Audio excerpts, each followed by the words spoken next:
Hola queridos amigos y seguidores de Alfa y Omega. Como podrán ver, este es un nuevo espacio que les traigo llamado Lectura Complementaria Bíblica, en el cual les voy a comentar así por arriba más o menos de lo que se trata, de lo que es la dinámica del programa, que es les voy a presentar un libro. En algunas ocasiones también les voy a hablar sobre el autor o sobre la editorial que lo publica y mi manera de ver o qué conclusiones saqué yo sobre el libro y mi recomendación, le voy a poner un puntaje y qué recomendación les doy yo de si es necesario, si no es tan necesario. Después ustedes también sacarán sus propias conclusiones. En esta ocasión les traigo Del Tabernáculo al Templo, del doctor Adolfo Reutemann, un argentino. Eh, Les comento por arriba así cómo llegué yo a conocer al doctor Reutemann, no personalmente, sino a saber acerca de él. Hace un tiempo atrás, a través de Facebook, llegó una publicidad donde decía para descubrir el fascinante mundo de Qumran y los qumranitas, la secta de los esenios y demás, y había que hacer que suscribirse, y ahí en eso tenía una serie de videos muy interesantes que estuvieron disponibles por algunos días nada más, que luego después los bloquearon porque todo se basaba en atraer personas para una serie de estudios bíblicos. Ellos se hacen llamar una sociedad laica, pero a alguien que no esté interesado en el tema de conocer Israel y demás no le va a interesar, desde mi perspectiva al menos. Pero como tiene sectores en conflicto, como son los musulmanes, los cristianos y los judíos, entonces ellos se hacen llamar laicos, ¿no? Como una entidad laica que es este lugar, ¿no? Y bueno, el primer video estuvo muy interesante donde este doctor Reutemann estaba allí en Israel, mostrando dónde se ubicó la secta de los esenios o los qumranitas, le llama él más precisamente. Él muy rara vez lo llama esenios, y cómo vivían, su manera de ver el mundo en ese momento, por qué estaban apartados.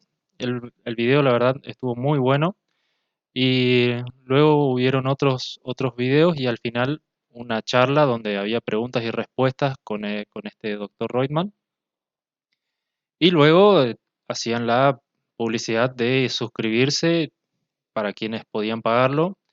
Eh, Llevan varios meses ya con esto, y la página, luego de llamarse la Semana de los Rollos del Mar Muerto, pasó a llamarse Arqueología Bíblica, donde muestra distintos lugares, y las personas pueden comentar y poner publicaciones, y aquellos que están haciendo el curso con el doctor Reutemann y los diferentes cursos que ofrece esa entidad, eh, están publicando cómo les fue la charla y sobre qué hablaron y demás. La verdad, bastante interesante la página y se aprende bastante también.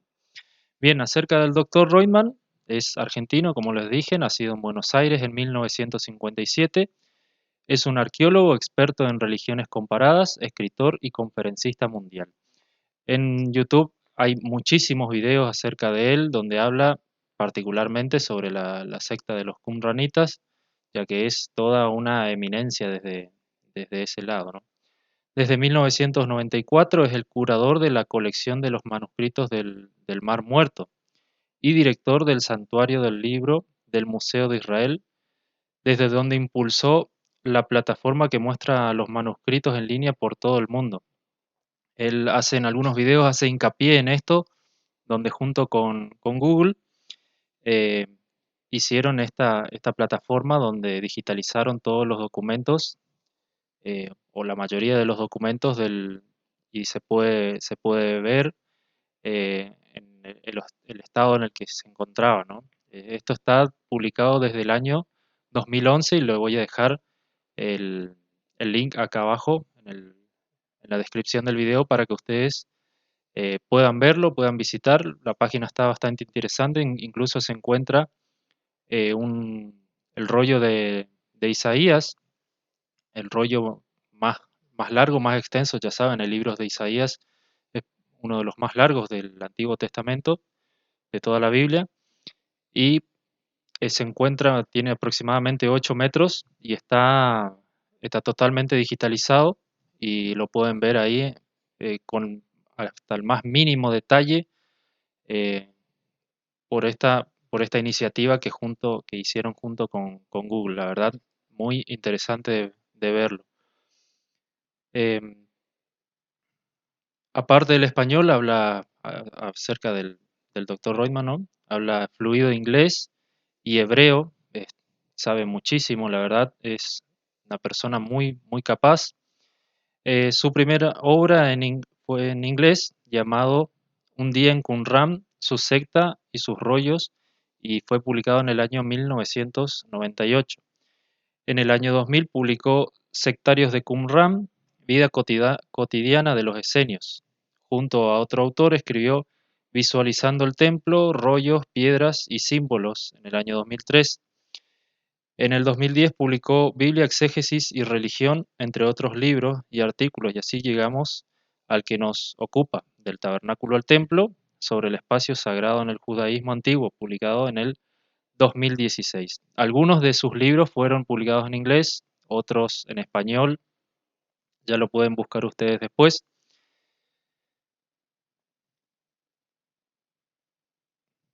El libro que nos ocupa aquí, como les dije, del tabernáculo al templo, comienza sobre la experiencia del judaísmo, de un lugar santo, de una vida religiosa de la comunidad y del individuo. Eh, Nos muestra todo cómo llegó a ser una comunidad religiosa, los hebreos, ¿no? Cómo giraba todo acerca de la religiosidad. El significado, el que tenía el templo, no solo en los judíos, sino en las distintas comunidades paganas de todo Canaán, sus diferentes templos, ¿no? Es interesante notar que todo giraba alrededor del templo, como lo pueden ver ustedes leyendo a través de la Biblia, que eh, todo estaba basado, pues había fiestas que debían realizarse solamente en Jerusalén. Cada año tenían que venir y presentar sus votos, su ofrenda a Dios, y por lo menos debían visitar una, dos o tres veces al año Jerusalén para traer estos votos, ¿no? No se hacía en ninguna otra parte. La capacidad de agradar a Dios y de tener un contacto con Él, como la religiosidad no pasaba solamente de tener un Dios y tener una figurilla en la casa, sino de tener un contacto estrecho, de demostrarle agradecimiento por todo lo que Él hizo por nosotros, ¿no? Muy diferente a la actitud que tenemos con Dios en el tiempo de hoy, donde nos declaramos cristianos o nos declaramos que creemos en Dios, pero nuestra actitud es indistinta o seguimos caminando en pecado, pero decimos que Dios nos cuida o gracias a Dios por tal cosa, pero ahí, ahí queda todo, ¿no? Pero como vemos actualmente, el nuevo orden mundial, como estuve viendo un video ahora hace poco, que se está tratando de quitar a Dios de la ecuación, eh, tratar de sacar a Dios de todo lo que sea posible, de sacarlo de nuestras vidas, de olvidarnos exactamente de que nosotros podemos hacer todo, pero sin Dios. Y siguiendo con el libro, dice, sigue hablando acerca del monte Sinaí, el mítico lugar donde Dios le habló a Moisés y les dio la tabla de la ley. Esta parte es muy, muy interesante. Él explica sobre cómo el monte Sinaí fue en un momento, eh, pasó de ser un lugar, un simple lugar, una simple montaña, al ser un lugar santo, donde le dice Dios a Moisés, eh, quita, tus- quita tus calzados porque el lugar que pisas es santo, ¿no? Y luego cuando trae al pueblo hebreo a llegar allí, donde les da las tablas de la ley y demás, las demás leyes. Eh, Todos los que estaban junto con Moisés debían permanecer en una sección, los ancianos y algunas otras personas pudieron subir con Moisés hasta otra parte y solamente Moisés pudo acceder hasta cierta parte, o sea, había distintos grados de santidad en el monte. Pero luego que se fueron de allí los hebreos, que se fue toda la comitiva, todo el pueblo, se perdió todo eso, como que dejó de ser santo lugar y se perdió y no se sabe qué monte es, ¿no? Después de todo, como dice, la presencia de Dios estuvo allí entre nubes y truenos. O sea, se olvidó de la memoria colectiva del pueblo hebreo cuál fue el monte santo en ese momento. Otros montes como el Fuji en Japón o el Olimpo en Grecia están muy bien documentados, todos saben cuál es, ¿no? Y no fue así con el monte Sinai. Allí el doctor Reutemann expone una gran variedad de candidatos posibles a cuál podrían ser el monte Sinaí, pero sin aventurarse a decir cuál es, eh, decir puntualmente este es el monte Sinaí. Eh, Tiene una sección bastante larga acerca de esto. Y también lo que dice es que la presencia de Dios no es algo estático, no es algo que se encontraba en un solo lugar, sino que Dios se movía, ya sea con el pueblo, durante el día como una nube que los protegía del sol y durante la noche en una columna de fuego, ¿no? Y al entrar ya en en el tabernáculo expone sus inicios, su arquitectura y construcción. La idea de Dios de estar en medio del pueblo a través del tabernáculo en el desierto. Pero allí lo que yo veo que le faltó a este libro es algunas imágenes que pudieran ser de ayuda. Eh, podemos leer toda la sección de cómo era, pero es difícil imaginarse en realidad cómo era el tabernáculo. Entonces les hubiese venido muy bien algunas imágenes que nos pudiera mostrar cómo era, como la que pueden ver en pantalla.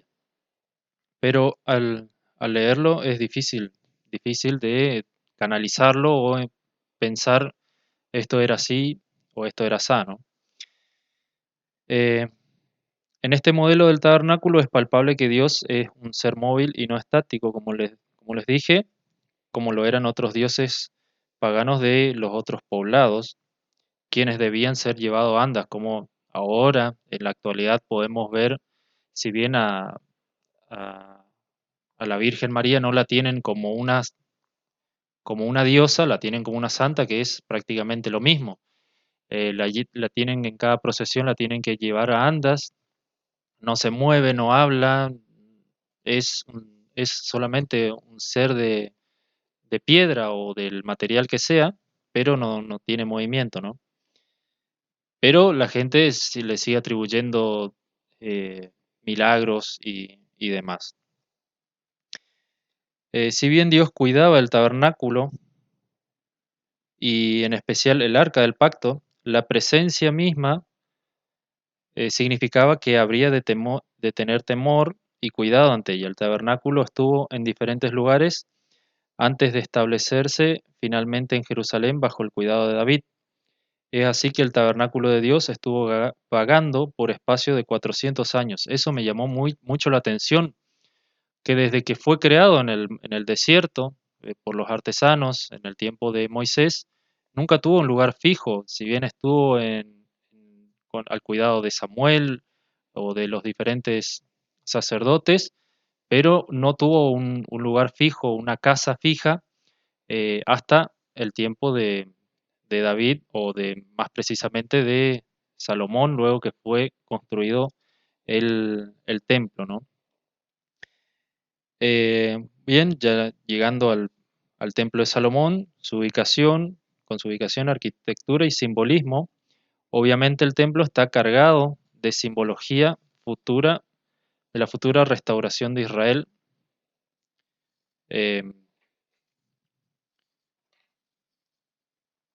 como centro u ónfalos del mundo. Allí la palabra utiliza bastante la palabra ónfalos, que quiere decir ombligo, como que Israel o Jerusalén precisamente pasa a ser el ombligo del mundo, que todas las naciones se empiezan a enfocar en Jerusalén, empiezan a mirar allí, ya más bien siendo Salomón alguien increíblemente poderoso y rico, donde, como se puede leer, la reina de Saba vino y estuvo en presencia de él, viniendo de un lugar tan lejano.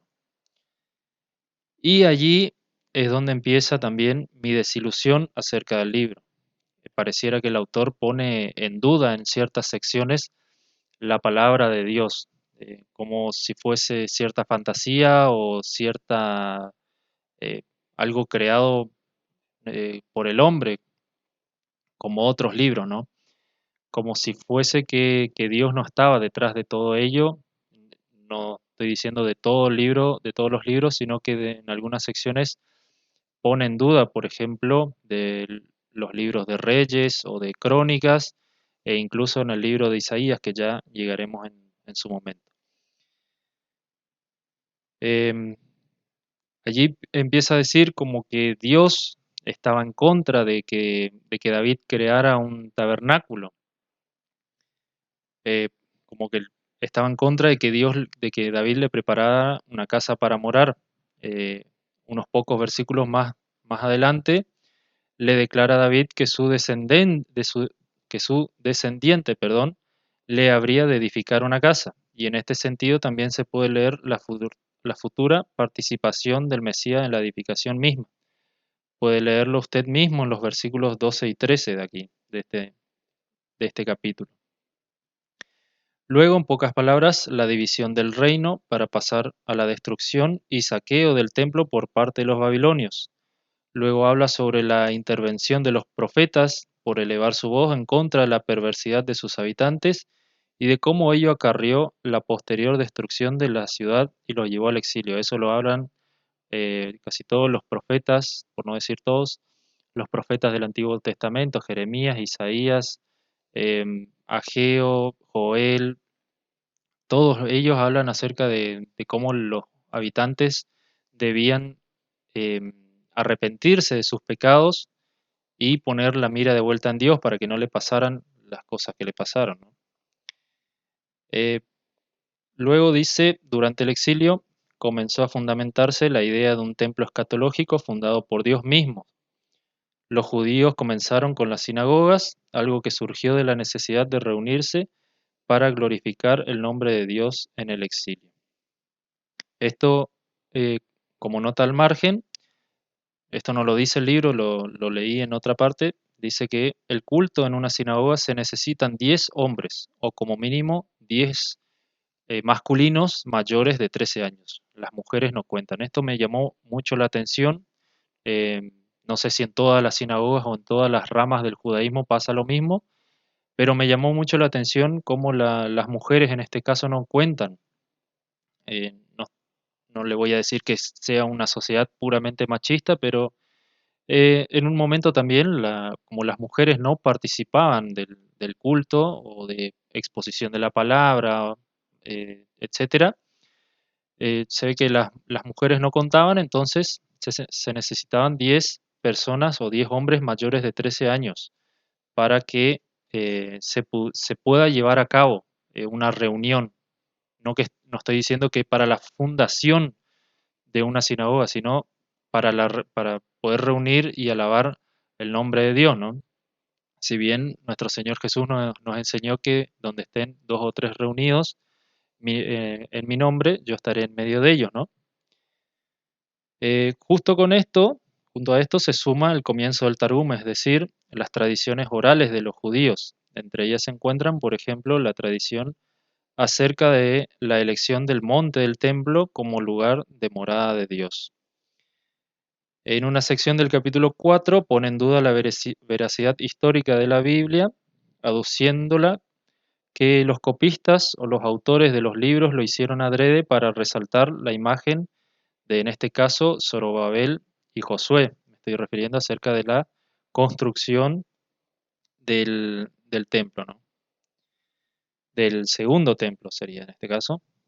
Acerca de la inerrancia de la Biblia, habla largo y tendido Charles Rillier en el libro Teología Básica, en el cual hablaremos en algún otro momento, un libro muy, muy interesante, para entender ciertos puntos acerca de Dios, Satanás, Jesús, los ángeles, algunas, algunas leyes, muchísimos otros temas muy, muy buenos.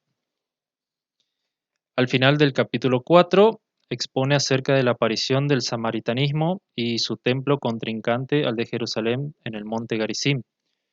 La verdad es poco lo que se sabe acerca de él. Su construcción alrededor del año 330, como bien saben, cuando se comenzó la construcción del templo de Zorobabel o segundo templo, allá a mediados del año 400, em, ustedes pueden leerlo que vinieron estas personas que querían apoyar a la construcción de este templo junto a los judíos, pero los judíos le dijeron que ellos no podían hacerlo junto a otras personas, sino que debían hacerlo ellos solos, ¿no?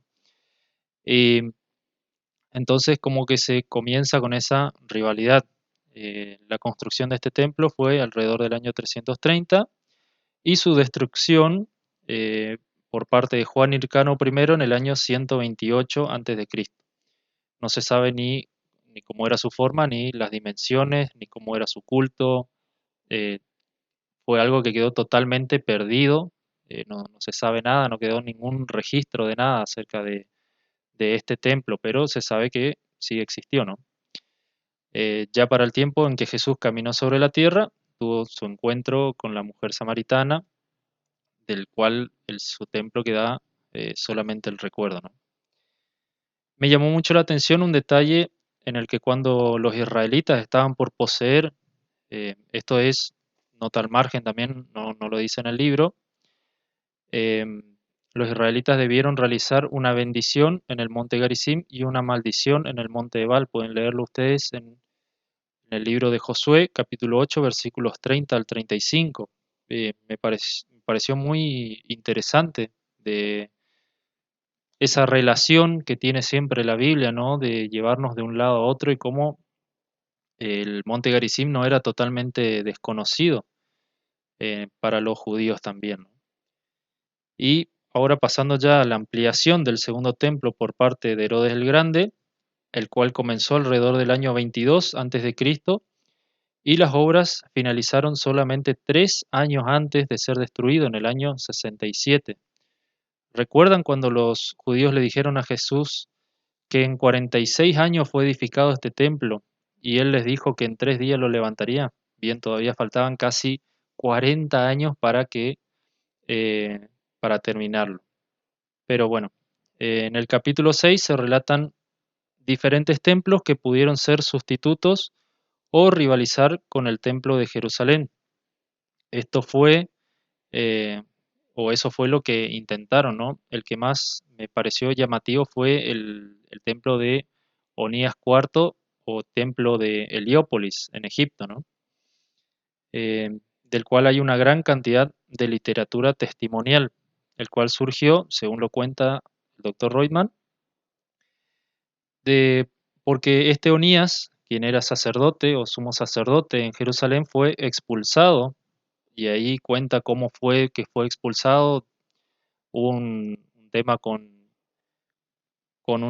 ciertas mujeres allí, eh, con su esposa, con su hija, y entonces ya recuerdan ustedes, para los años 200, cuando ya empezaron a entrar los griegos en Jerusalén, o a, o a tener mayor impacto en la sociedad judía, eh, se fue perdiendo mucho del culto, se fue perdiendo la santidad y, y comenzaron a quedar los judíos empezaron a perderse, a desviarse más propiamente y em, a desviarse de todo lo que era el culto a Dios. Y entonces algunos judíos comenzaron a querer correr a este Onías y a muchos otros para poder eh, santificar de alguna manera el culto nuevamente. Y Onías IV entonces lo construyó aproximadamente, no se sabe a ciencia cierta, entre los años 163 y 145 a.C., quien incluso utilizó como texto prueba Isaías 19, versículos 18 y 19. Pero hay que fijarse en las diferentes versiones sobre este versículo, el cual es muy controversial. En la versión que utilizamos la mayoría de nosotros, la 1960, Reina Valera, dice ciudad de Jerez o Erez, pero en la nueva versión internacional, por ejemplo, dice ciudad del sol. Y Egipto podría ser un candidato para ese nombre, ¿no? Hay también una conferencia acerca del Dr. Reutemann ahí en YouTube, donde explica largo y tendido acerca de este versículo. Lo pueden buscar ustedes después. Está muy, muy buena, donde explica en las diferentes versículos y sobre las diferentes versiones acerca de este versículo, acerca de la ciudad de Jerez, o la ciudad de la destrucción, o la ciudad del sol, porque es una palabra que tiene que ya saben ustedes que el hebreo no tenía, no tenía vocales, ¿no? Solamente con consonantes y luego comenzaron a agregarse los puntos y las rayitas, no me acuerdo ahora cómo se denominaban esos, eh, no me va a salir, pero para poder diferenciar una palabra de la otra.